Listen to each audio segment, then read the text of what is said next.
Good morning, everybody.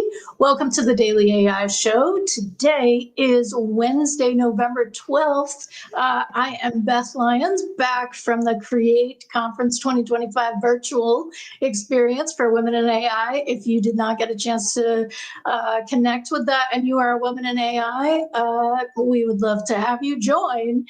There are lots of opportunities, but you can go to createconference2025.com and see. Also, I am back in the studio and Andy Halliday is with me. So we're going to get kicked off. We're going to do little segments on news, discuss that. And then we're going to talk a little bit about digital twins. I know that that's something that Andy has been really interested in. And there was a workshop yesterday that talked about it. And so I would love to have that conversation too. All right. Andy, what news story did you bring today?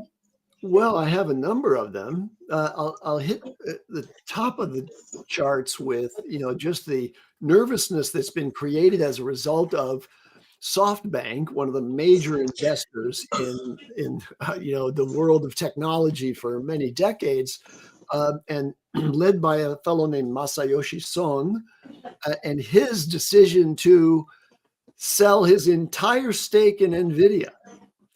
Now, when someone sells their entire stake, exiting from their play in that kind of investment, one might worry that that's an indication that he fears that value is going to somehow decline in the coming months, years, as opposed to what many commentators are saying, which is, no, he's just got so many other obligations with respect to the Stargate initiative and OpenAI's investment, his committed investment to OpenAI, that he needs that nearly $6 billion, which is a drop in the bucket, really, in the world of the investment scales that are being made in these things. He needs that $6 billion for other purposes now.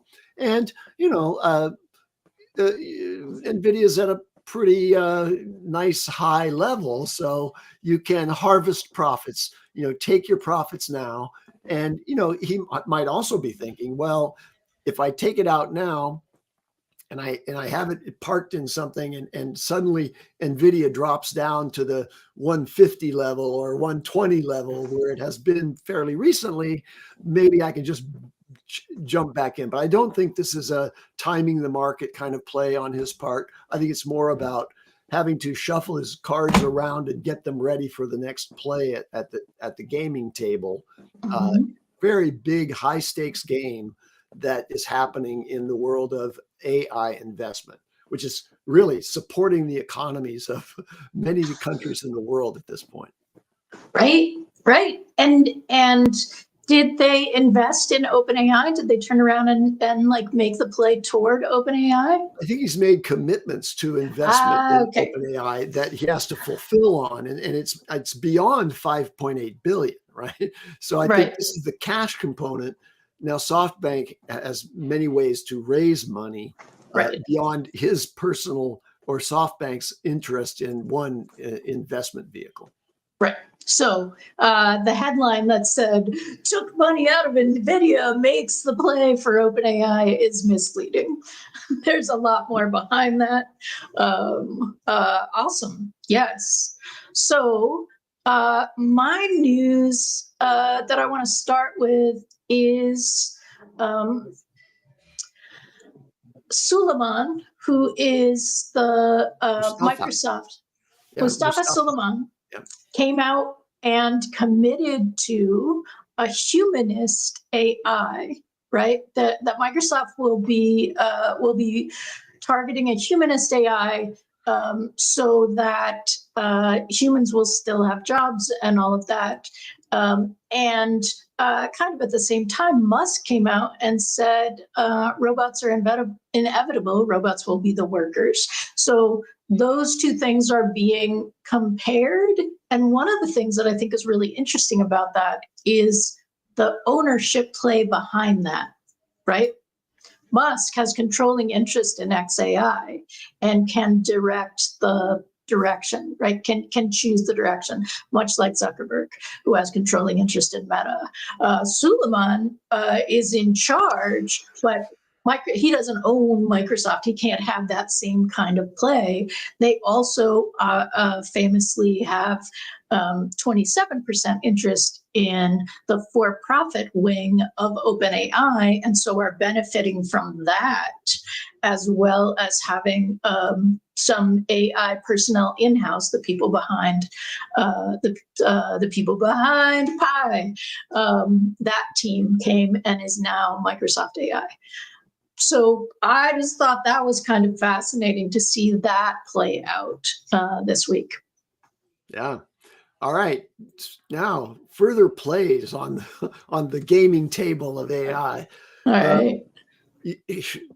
Meta has had a very turbulent period here, disrupting their earlier plans to become the purveyors of the metaverse, and then shifting to AI, falling a little bit on their faces with Llama 5, then poaching the talent to try to redress that by offering arguably up to $1 billion potential compensation packages to the leading minds and thought leaders, and then people leaving immediately. I mean, the turbulence is understandable.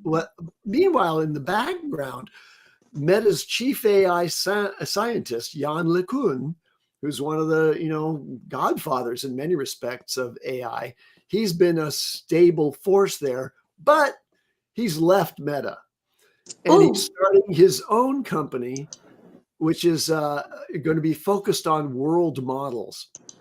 Now, world models are really the next thing.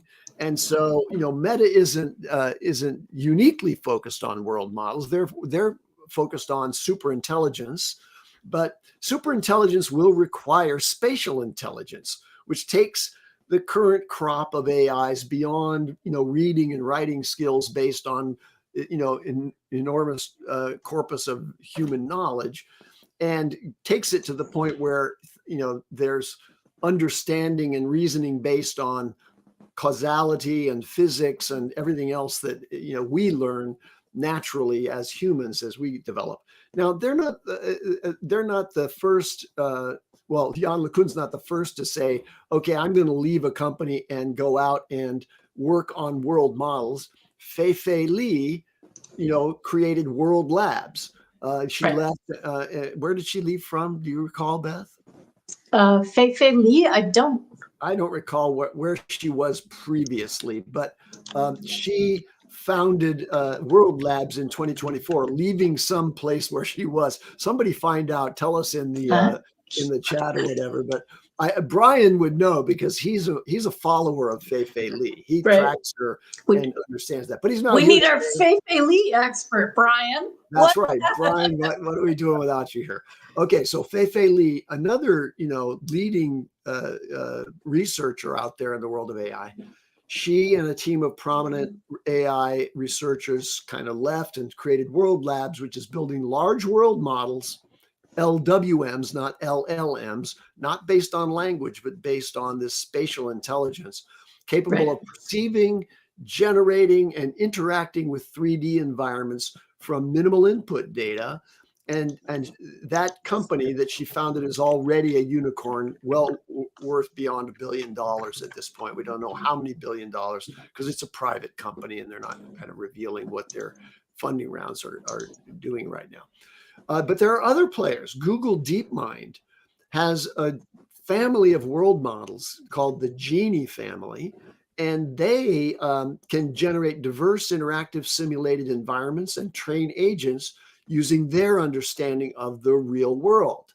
So they have a model called VO, which you've heard of, which integrates a deep grasp of physics to do video generation at the cutting edge, state of the art. And that's one of the ways that world model development will be advancing. But the biggest place where it has application is in the world of coming embodied AI, which is robotics. And there's lots of investment and play at work here in the world of AI to develop AI for embodied humanoid robots as well as other robots, so that those robots understand what it's really like to operate in the reality that we live in. By the way, in addition to Google DeepMind and World Labs, NVIDIA is a big player in this space. So NVIDIA has the Spatial Intelligence Lab. And so there's a bunch of major companies that are doing this, but one of the leaders, Jan LeCun, has just left Meta, left Zuck high and dry without, well, actually, he got kind of quasi replaced by the fellow they brought in, the 28-year-old guy who, was the head of Scale, I think, before. Scaled, yes. Yeah. So anyway, he's the leader of the new superintelligence lab, and I don't think Jan LeCun, who's probably in his 50s or 40s, if he's younger than I imagine, but he's been around for a long time, and I don't think he's quite that compatible with the young Turks that have come into Meta to lead the charge towards superintelligence. Right. And Jan is also a professor and lives in, right. He's Meta needed him more than he needed Meta, right? So like, time to move. Yeah. There was a lot of discussion at the conference. Well, a lot. There was some discussion at the conference talking about Scaled actually being, that Scaled's not Brian Scaled, but Scaled, that is the synthetic data creator, being part of why, even though, so the answers that LLMs give are kind of similar across the board. And one of the reasons for that was that there was a corpus of data that all teams had. Internet. It's called the internet. Had access to, and maybe yes, maybe no, that will be a problem. But they were all training on like this big chunk of data that included books and a variety of things. Yes, called the internet.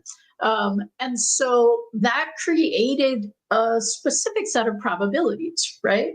Well, they then moved to a lot of them also using their data from Scaled, right? So we haven't really diversified from what the training stuff is. So they're still giving kind of similar data. There was actually a great explanation, I'll bring it tomorrow, that I saw on X about how to look at that in terms of what a weight means, where the data comes in, that kind of stuff. Used a baking analogy. Great. So my next, let's see, where am I pulling this from? Andy, give it another story and I will pull mine up. Okay. So there's news that there's a new group chat feature coming to ChatGPT. So there's lots of different collaborative tools that you can use with AI, but one of them hasn't been to date the ability to chat with an AI, along with a group of people and have it manage that conversation smoothly. I think we talked about on the show something like that, from a startup, but now it's going to come out from OpenAI in ChatGPT. So you'll be able to share a conversation with a number of colleagues or friends and interact both with each other simultaneously with the AI assistant in a single chat thread. And groups would be able to customize that system prompt so that you could have like a book club, for example, and the discussions could be going on, and the AI is a partner to that discussion and can be referred to. It's not going to interrupt.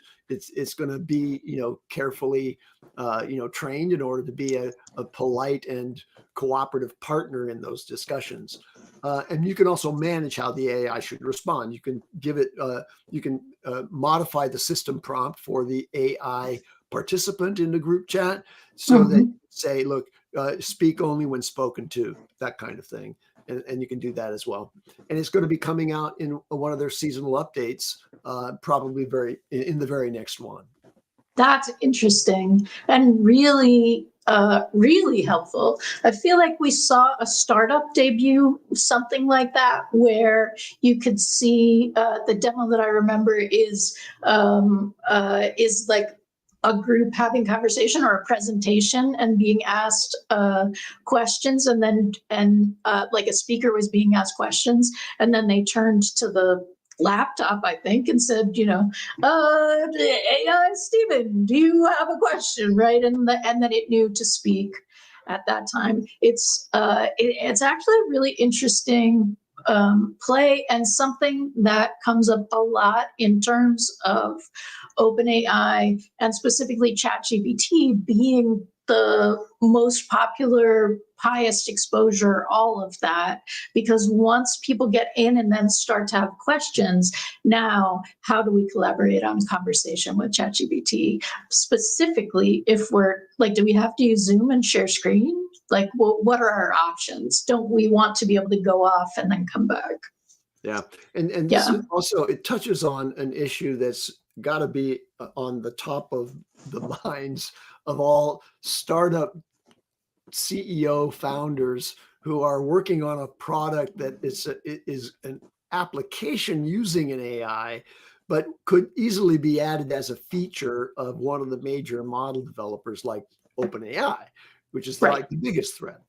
So if it is true that we talked about a tool that some startup had created, and I vaguely recall it, but I don't have a way of retrieving it, that was capable of managing a multiplayer conversation like that with AIs being party to that, but marshaling their cooperative involvement, then suddenly their investment and the venture capital investments that have been made into such a startup are pretty much set by the wayside, unless that startup has something that's really unique and defensible.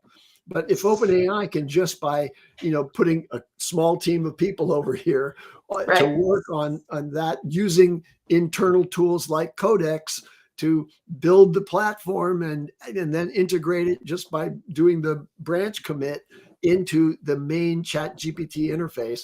Wow. It's very, very hard to imagine that there aren't going to be a lot of startups and those startup investments that just end up being worthless in the future.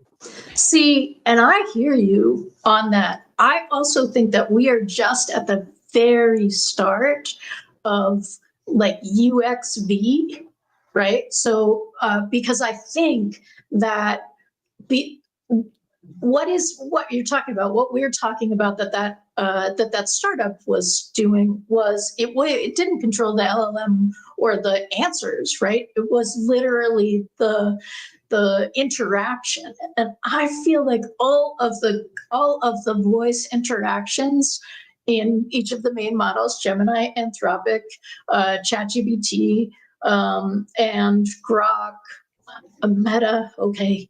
I don't even know if Meta has a voice interaction. I'm terribly sorry. But in terms of those, I feel like each of them, there has not been a standard set yet for what you can expect from a voice interaction. Oh, I didn't say Perplexity, and that's my main one. So Perplexity writes its answer before it starts to talk to you. So if you lose connection or interrupt, that answer exists. Yeah. OpenAI does not. If you lose connection or interrupted, OpenAI was like, I had an answer, but it's now disappeared into the ether, right? Gemini, I think, also does not write it before it starts to talk back and forth. And those kinds of things are just, I feel like we need to come to a place where there's sort of an agreed, this is the UX experience we want with voice. And I'm definitely, leading the charge for that, because I think voice is the next main interaction. And there's sort of like, hey, can we just agree that on some basics, that if you come out with a voice agent, you should meet these goals? On the other hand, you've been asking for cut and paste in your canvases for almost a year, certainly a year in AI terms. So, which might just be a couple months. But there are things that there are functions that I think should be obvious that are not obvious, because what we're doing is still on the bleeding edge of research labs. So this is a tangent to the platform that we use, which is Streamlabs. Right now, I just glanced up and it says live and recording, and we're at 5-minute mark. So I don't know, what does yours say?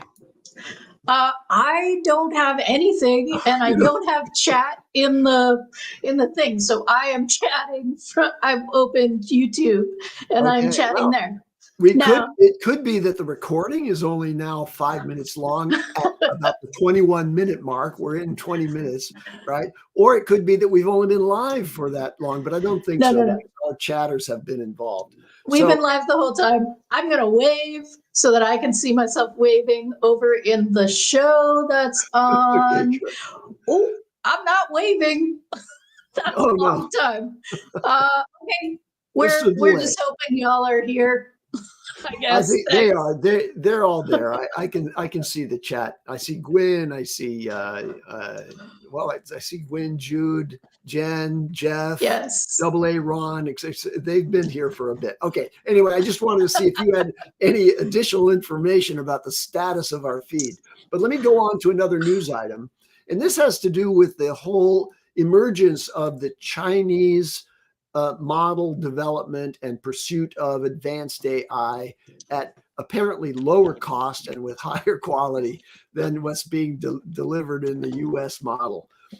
So we just yesterday, talked about Kimi K2, which is, in their thinking version, state of the art in reasoning and so on, and cost less than $5 million to train, compared to, billions to train one of the trillion parameter models, and it is a trillion parameter model. So they found ways around the chip embargoes and all that to do this very well. Now, another one of the major players, that's the company called Moonshot. Mm-hmm. Another player, the name will be familiar because of TikTok, is ByteDance. Now, ByteDance is a multi-company conglomerate, but TikTok's one of their products out there.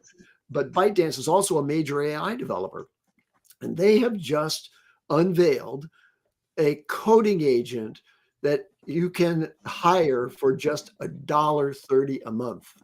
Okay, so now this is like a computer against all of the sort of vibe coding platforms out there.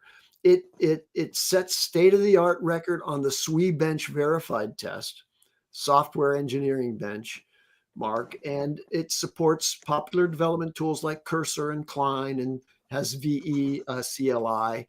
It's compatible with Anthropic's API, and it can process up to 256,000 words per query. So it handles complex code bases. This is a much less expensive version of what is now becoming one of the major ways that AI is transforming the world of technology, which is developer tools.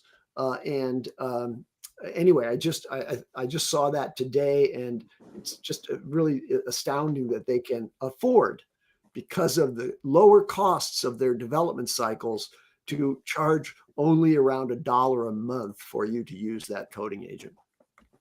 Well, yes, and it may be subsidized, right?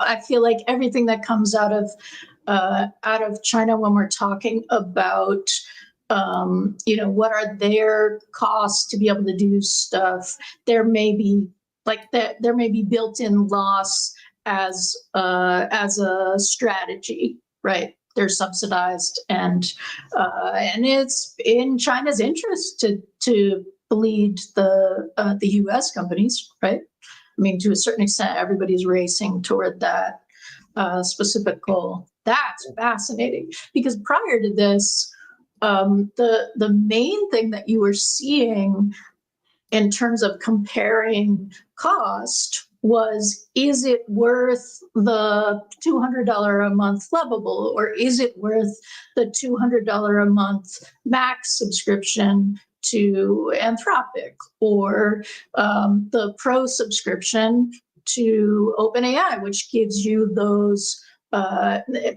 those higher rates, right? Those higher limits, so that you could conceivably use codecs more, or you could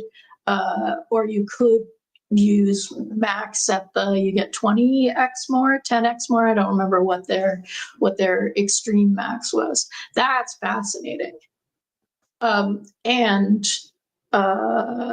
Yeah, no, that's wild. So now it's not, is this worth $200 versus hiring somebody? Now is it worth $130? Yeah. And you are no longer, did you put yourself on mute with your mic? I did. I'm sorry. I want to respond to a comment in the chat from Jeff, which is nobody has spent billions to train a model yet. And you're right. You're right. The highest costs are around 200 million for Gemini Ultra. But the reason I threw out the billion thing is that the most major research papers and leaders in the market, including from Anthropic, suggest that training runs approaching 1 billion may begin to occur as soon as 2026. And they will exceed $1 billion by 2027. Now, the training costs, for the marginal cost of the training run itself it does seem like a tiny fraction of what it costs to mount the data centers that are sufficient to do a training run and also then provide inference, access for that model once it's trained. But you're right. I shouldn't just throw out 1 billion, loosely like that, because it's only on the order of a quarter of that the largest frontier models have spent that we know of to date.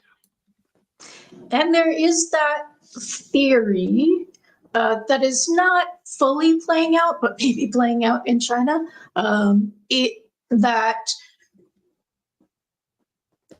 will cost to train models come down if there is a corresponding knowledge that starts to increase about the kind of knowledge that is most important, right? Again, we're sort of shoving everything we have, me and all the research labs that are training models are shoving all of the content possible to create and spending time, right? It's the increase in data and increase in amount of time that can spend growing or training or any of those things that seems to lead to the increase in intelligence, right? What the model is capable of. There's a little more secret sauce in terms of reasoning and those kinds of things, but that seems to be it. There is a theory that it is likely that within that giant corpus of data, there is data that's really important and a bunch of noise. So if there's a system that allows you to identify noise and pull out, those costs may come down. But yeah. Okay, I'm going to move on to another news item here. Okay, and I have one also. Yeah, this is news you can use. So Claude, or Anthropic, Claude has just shared a new link that is at claude.com/resources/use-cases. And I looked at that this morning. It's pretty compelling. Actually, I could share my screen here and you can look at it with us. Let me put that up. It'll take me just a second. Here we go. So I think you might need to put that up for me if you can, Beth. There. Get inspired with what you can do with Claude. Now look what they've done. They've given you use cases. You can search the use cases and there's a bunch of them here. Okay. I'm just going to stop like halfway down, not even halfway. You can see the scroll bar over here is like 1/10 of the way down. Research and compare travel destinations. You can do that. You can debate practice with feedback. And I think if we click in on these are categorized as personal use cases. And if we go down farther, here's a professional use case. Turn emails into an event tracker. Create a process flow chart. Quickly prep for your week. And so they're giving good guidance on how to do this, including financial analysis, marketing, legal, research. Great use cases. And that looks like it's the end of it. Draft investment memos. Cool. So good guidance from Anthropic there. And try it out. Check out what they say. And I think that that's so key, because people are moving to the place where there's sort of a bed of knowledge. You are using AI on a regular basis. You hear all the time, are you using it like Google? Stop using it like Google. But there is like a gap between, I know I can do these things with it, and this is my use case and exactly how I'm going to use it. And I think this is kind of the new prompt library, right? The use case, like these are the actual use cases. These are the functions that we put in. I'm sure a bunch of that is based on their connectors, right? You can connect to your knowledge source and that kind of thing. My news is 11 Labs has come out with the iconic marketplace, and it is officially licensed AI voices of history's legendary figures, including Sir Michael Caine, Judy Garland, Dr. Maya Angelou, Liza Minnelli, Sir Laurence Olivier, actually historic figures also, and I'm super interested in this because it includes Thomas Edison, and I guess there is recording of Thomas Edison, Alan Turing, Mark Twain, Amelia Earhart, Babe Ruth, sports, Rocky Marciano, Johnny Weissmuller, and people listed as cultural pioneers, Betty Page, Richard Feynman, and Art Garfunkel. So Caine's voice is now available on the 11 Reader app. So if you want Michael Caine to talk to you instead of the not quite Michael Caine that was talking to you before. And Andy, this is a conversation that we were just having in terms of likeness, in terms of avatar. But I think this was inevitable. This is 11 Labs engaging with the estates of these people to come to agreements on how they're going to be used. But what do you think, Andy? Like, is this like a great compromise, or letting the genie out of the bottle?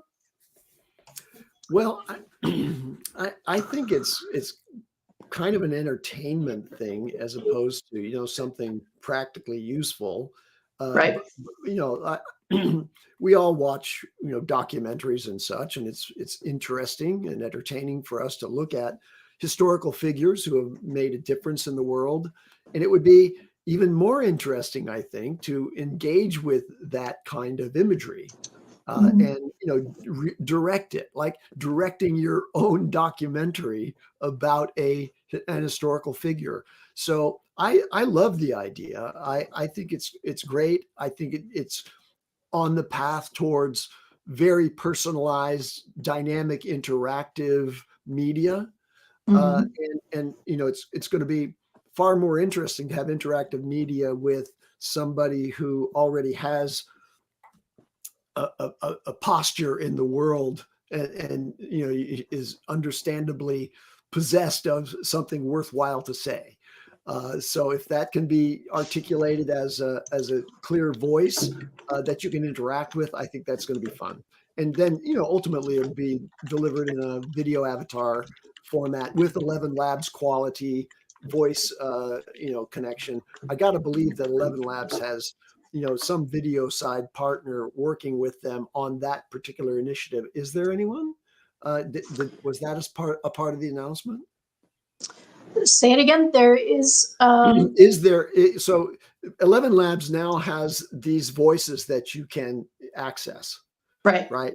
But have they developed a platform, or is somebody developing a platform using those licensed voices, if you will, to you can use them yourself, I guess, under some kind of terms. But what's the structure, and when will we see what I'm describing, which is I want to talk to Michael Caine about his personal experience, and what he thinks, are the most important performances that he did, for example. That's interesting. That is not a part of this. But the system is that you can request licensing through 11 Labs Marketplace, and then you negotiate directly with the rights holders. And there's nothing in this that says it is also including their corpus of knowledge or their IP, right? I'm not sure you can talk to Michael Caine as playing blah, blah, blah in the movie, and the Michael Caine voice knows that. But you could potentially, if Michael Caine's estate approved that, right, talk to Michael Caine as, yes, I do wish I could come up with any Michael Caine movie right now. I can see several of them in my head, but I have none of the titles. His voice occurs to me quite clearly, but I can't think of any movie that I'm not a big movie watcher, and I certainly can't remember most movie stars' names even anymore. But I do want to say there's an interesting quirk about this whole thing, which is if I can clone Michael Caine's voice easily using tools right now on my desktop to do something that I want to do, why would I ever go through the trouble of trying to license it for commercial application, through the estate of Michael Caine, for example? I don't know. Is Michael Caine dead? Maybe he is. Maybe not. I thought Michael Caine. Somebody find out. We had a suggestion that Fei Li left Stanford to start their lab. Somebody who's watching, find out if Michael Caine, have we announced we lost it here? We don't know. We can't track all this. I thought he was in one of those memorial segments on a award show, but I could be very wrong. I think it's mostly, yes, I think it's mostly celebrities who are past or who are in a vocal place where they're no longer able to so maybe it's the case that this announcement is really only relevant to... He's alive. Terribly sorry. Oh, shit. Poor Michael Caine. Well, okay. We don't know what we're talking about here. I don't. We know the AI part of what we're talking about. That's right. Celebrity knowledge. My simple point is, who's going to use this? Who's going to negotiate to get Michael Caine's voice? It's going to be an advertiser or whatever. So maybe it's relevant. I don't know how valuable that is in the world when that's going to be superseded by digital actors, in the very near term. I don't think so, because I think we recognize Michael Caine's voice, and that there is a certain trust that comes from that isn't associated with the synthetic voices. Now, people had that experience with the Notebook LM voices. They were like, when Notebook LM hit, it was like, oh wow, this is how my friends would talk if I were overhearing friends. So that has some trust associated with it. I do believe that this is similar to why you would buy Time Magazine or Newsweek or invest it's a nostalgia play, is what you're saying. I'm not so much a nostalgia play, although also that, right? Michael Caine would be more recognizable to baby boomers than it would to new generations. But also when you buy like somebody's brand or their voice, you're getting all of the connotations that are associated with it, right? You buy Time Magazine because Time Magazine is understood to be a news source for generation of people or multiple generations of people, and so you get that, even though now that you've bought it, you get to decide whether it's has that same news standard. Yeah. Okay. Well, let's drop that one now. I have one other thing that I've been holding on to for a number of days here that I want to pass on to everyone, which is in the world of quantum computing.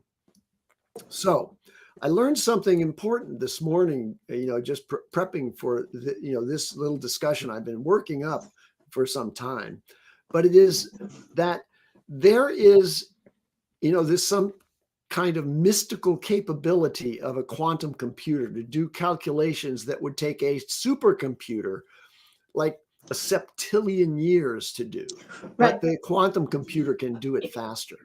Well, that's just beyond my comprehension.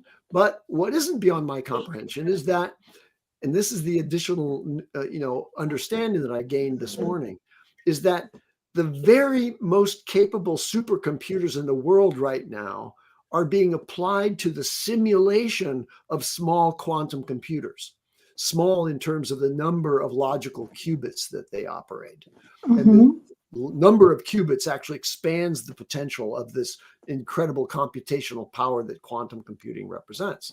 So there's a European consortium that's developed the first exascale supercomputer that just smashed a global quantum simulation benchmark, simulating a full 50 qubit logical universal quantum computer. Now, the previous record was 48, but every single qubit doubles the memory and computing requirements in the classical computer architecture.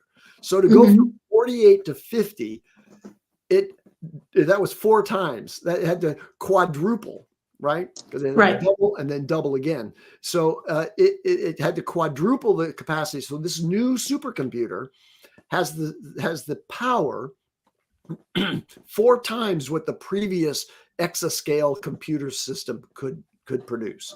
And now what it can do, so it's only the very largest supercomputers that can currently offer this level of computational power to simulate a 50 qubit quantum system. But that 50 qubit simulator that was just surpassing the record, that one over in Europe is the ULIC, Universal Quantum Computer Simulator, ULIC. And that breakthrough, the ULIC QCS50, taps into the hybrid memory architecture of the NVIDIA GH200 superchips. And to do this, it uses 16,000 superchips during the simulation. Okay. So the bottom line of this is you can rest assured that the algorithm development that's necessary to do supercomputing on quantum computers is actually being practiced today on these simulators. So when the full capability of a Willow chip, coming from Google or others that are out there, and I'm going to talk about a new one now. Those are arriving. It's not like they have to now kind of reinvent the process of computing on those quantum computers. Simultaneously, this ULIC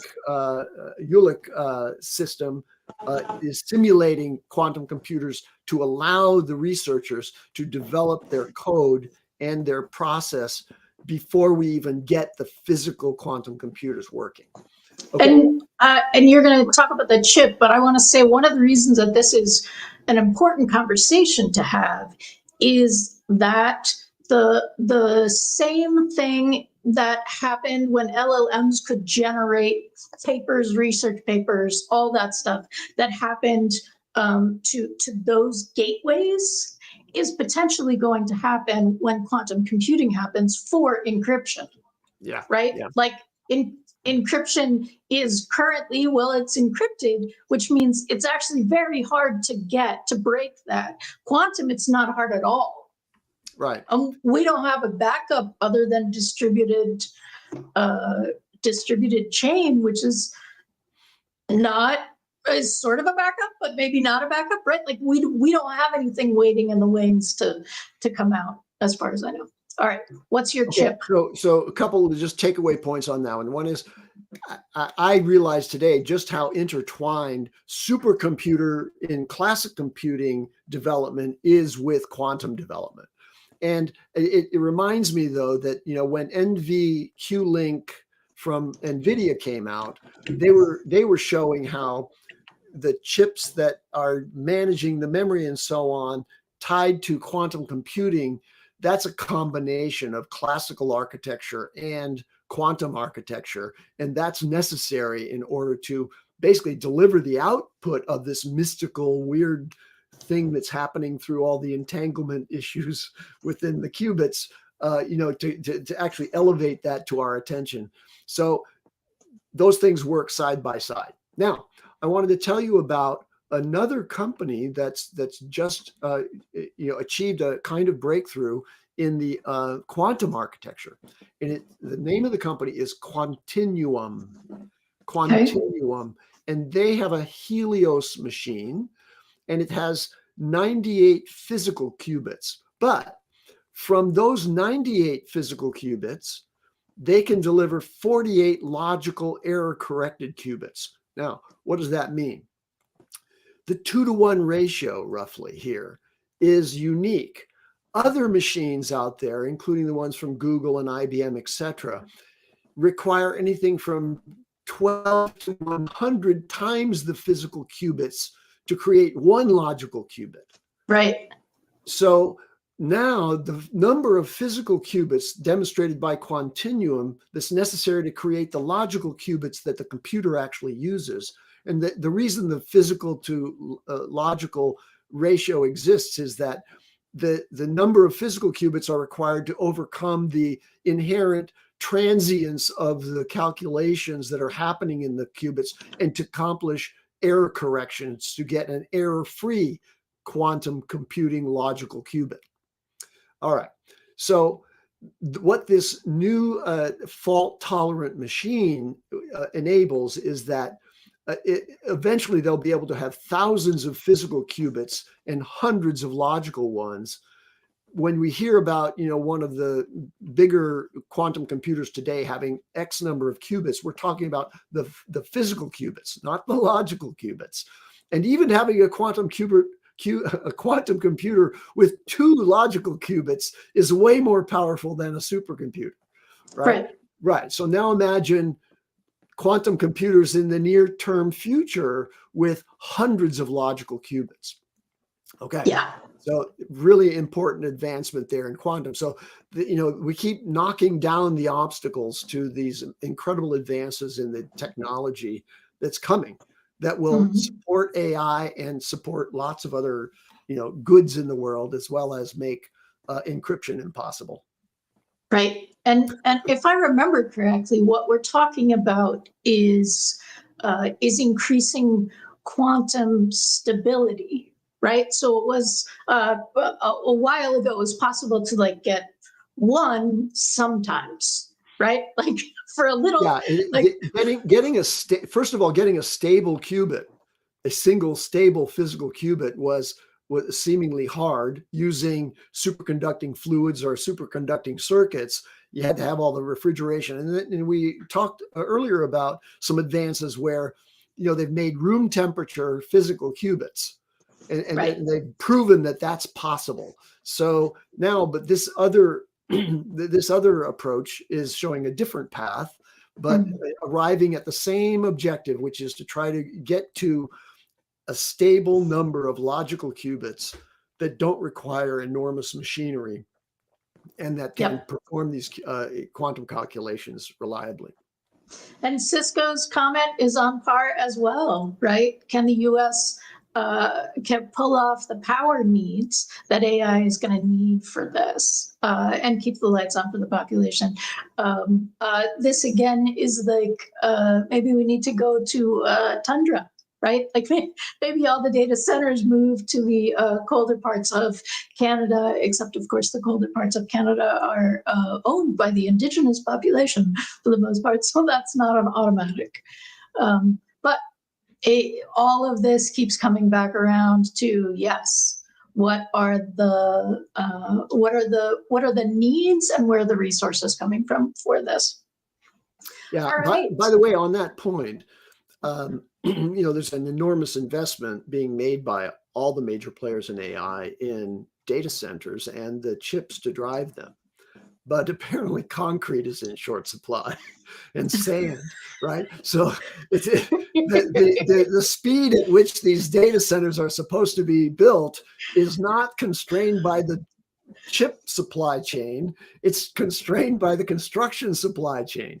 So there's lots of sort of intermediate factors that could influence whether or not we arrive at the projections that the major companies' valuations are based on as a result of being able to sell additional compute. Well, they may be delayed by the construction friction, the structural impediments to construction of data centers and compute, not just the energy requirements, because those energy requirements also require a lot of construction. So by the way, since you won't be working in knowledge work anymore, because AI is going to take that over, start doing a little bit of shoveling and trenching, because you're going to need to be able to get out there on the construction sites and help them out. Okay, Gareth and Jude have solved this problem. So we're going to take the glass we recycle, turn it back into sand, so that then you have more sand. It feels a little like looking at an increase in population and saying we're going to have more feet, therefore we need more shoes. So we do all the things, but we forget shoelaces and the rubber for soles, right? Like that's not helpful. Those shoes don't work if you don't have shoelaces or soles. All right, we said we were going to talk about digital twins. I'm going to bump that to tomorrow or Friday, because I think it needs a little bit more time. I won't be here on Friday, so I'd like to be a part of the digital twin conversation. If it can be tomorrow, that'd be better. Absolutely. I think we get to control that. So we will talk about digital twins tomorrow. Excellent. Because yes, I want to have the conversation with you. All right. Well, thank you. That hour flew by, everybody. This was an all-new show. We normally have segments, and we'll come back tomorrow with our digital twin segment. Until then, please pop into the community if you have a specific question for us or want to share a news story you think we should cover on the show. That is at the dailyaishowcommunity.com. You can go to the dailyaishow.com to subscribe to our newsletter if you're not a subscriber. And thank you so much for joining us. And we'll see you tomorrow. All right. Thanks, everybody. Oh, this is funny. We can't kill it. Yesterday we had to kill the show by everybody leaving, right? Apparently that is going to happen because that's our new method. What is going on with this Streamlabs thing? It worked so well for a year. Right. My button says go live, and when I click it, it says you're already live. So we're just going to kill the studio. Thanks, everybody. Right. Bye. I think I can do video.